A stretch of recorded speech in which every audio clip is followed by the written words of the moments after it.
नाज़रीन, बज़ाहिर ऐसा लग रहा है कि संविदा कर्मचारी और 50 साल के रिटायरमेंट के ऐलान से यूपी सरकार बैकफुट पर आ गई है, हाशिए पर आ गई है। जैसे ही यूपी सरकार ने 3-4 दिन पहले संविदा कर्मचारियों की बात कही कि अब मुलाजिम जो बी और सी क्लास के हैं और वो सब ठेके पर रखे जाएंगे और उनका इंटरव्यू होगा, फिर 5 साल तक वो ठेके पर रहेंगे।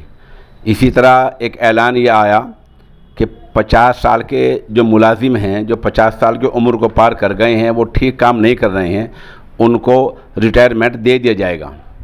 इस ऐलान की चारों तरफ से मजम्मत हुई, तनकीद हुई, आलोचना हुई, तो सरकार बैकफुट पर आ गई है। चुनाचे कल यूपी के नायब वज़ीर आला डिप्टी सीएम केशव प्रसाद मौर्य का ये ऐलान आया है कि सरकार किसी भी भर्ती में कोई बदलाव नहीं ला रही है, जैसा पहले था ऐसा ही होगा।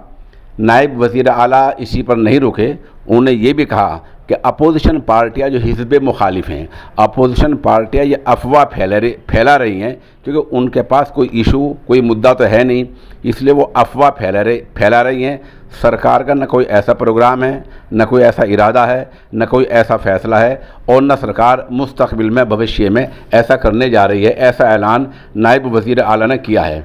देखना यह है कि डिप्टी सीएम का जो ऐलान हुआ है, सरकार इस पर कब तक कायम रहती है।